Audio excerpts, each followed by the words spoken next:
ఓం శ్రీ మాత్రే నమః. ఇప్పుడు తెలియజేసే అంశము, ఎటువంటి కోరికలైనా సరే తీరేటువంటి అద్భుతమైన పరిహారము అనేటువంటి తెలియజేయడం జరుగుతుంది. మాస శివరాత్రి రోజున మొదలు పెడితే మాస శివరాత్రి నాడు తప్పనిసరిగా చేయాలి. మాస శివరాత్రి సోమవారం కలిసి వచ్చిందా, ఎక్సలెంట్. ఆ రోజు మొదలుపెట్టారంటే ఇంకా చాలా చాలా మంచిది. వాడు ఈలోపే మొదలుపెట్టిన మాస శివరాత్రి సోమవారం వచ్చినాడు తప్పనిసరిగా విధి విధానంగా ఇప్పుడు నేను తెలియజేసినట్టుగా మీరు ఆచరించడానికి ప్రయత్నం చేయండి.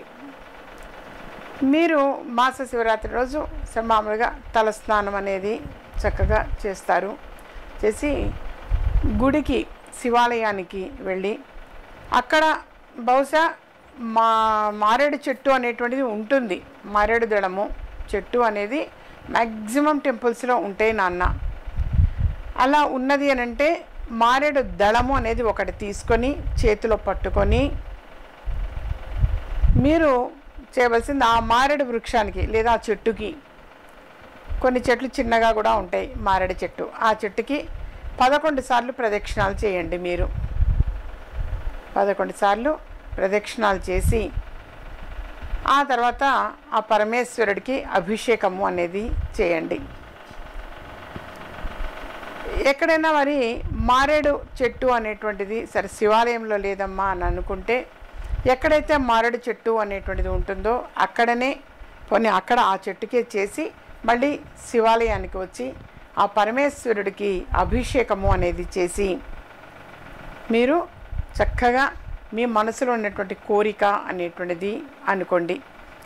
పంచామృతాలతో అభిషేకం చేయొచ్చు, లేదా జలంతో, నీటితో అయినా అభిషేకం చేయొచ్చు. ఉత్తి పాల ప్యాకెట్, ఆవు పాలు అనేటువంటిది తీసుకొని వెళ్ళి పాలతో అయినా అభిషేకం చేయవచ్చు. అభిషేక ప్రియుడు. కాకపోతే మాస శివరాత్రి నాడు కనీసం ఒక రుద్రమైనా సరే, ఒక్క రుద్రం అని అంటారు, మహాన్యాసపూర్వక ఏకాదశ రుద్రాభిషేకము అనేటువంటిది అత్యద్భుతం. అంటే 11 రుద్రాలు చేయించుకోవటం వాస్తవంగా చాలా మంచిది. ఒకవేళ అలా కుదరని పక్షంలో కనీసం ఏకరుద్రమో అయినా సరే మీరు చేయించడానికి ప్రయత్నం చేయండి అన్న. అలా చేశారంటే ఎటువంటి కోరికైనా సరే మనసులో ఉన్నటువంటిది మరి ఆ భగవదానుగ్రహం వల్ల నెరవేరుతుంది, తప్పనిసరిగా నెరవేరుతుందమ్మా.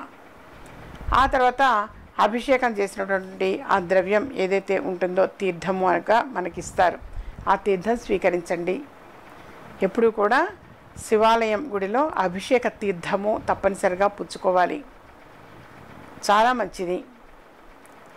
మీకు ఆ రోజు మొదలుకొని, అంటే సోమవారము మాస శివరాత్రి కలిసి వస్తే ఆ రోజున మొదలుకొని అప్పటి నుంచి 5 సోమవారాల పాటు క్యాజువల్గా అది ఆ రోజున, అంటే ఏ తిథి వచ్చినా పర్వాలేదు, 5 సోమవారాల పాటు ఆ రోజు నుంచి కౌంట్ చేసుకొని చేయండి. మీరు 5 సోమవారాలు అలా చేశారు అనంటే తప్పనిసరిగా 5 సోమవారాల లోపుగా భగవదానుగ్రహం వల్ల మీ మనసులో ఉన్నటువంటి ఆ కోరిక అనేటువంటిది తప్పనిసరిగా తీరుతుంది నాన్న.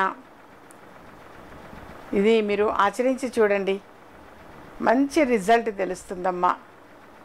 అత్యద్భుతమైన పరిహారము. ఈ పరిహారము మ్యాక్సిమం మీరు ఆచరించడానికి ప్రయత్నం చేయండి. ఇంకా ఏదైనా సరే మీకు ఏమైనా సందేహాలు ఉన్నాయి అనుకున్నా, అయ్యో అసలు ఈ సమస్యకి పరిష్కారం దొరకట్లేదని బాధపడుతూ ఉన్నా, ఇంకా ఏదైనా వ్యక్తిగతంగా సమస్య, దానికి చక్కని పరిష్కారం కోసం అపాయింట్మెంట్ తీసుకుని వ్యక్తిగతంగా కలవండి నాన్న. ప్రతి సమస్యకి పరిష్కారం అనేది ఉంటుంది. పరిష్కారం లేని సమస్య అనేది ఎప్పుడూ కూడా ఉండదు. మా ఛానల్ సబ్స్క్రైబ్ చేసుకోండి, మరికొంతమందికి షేర్ చేయండి.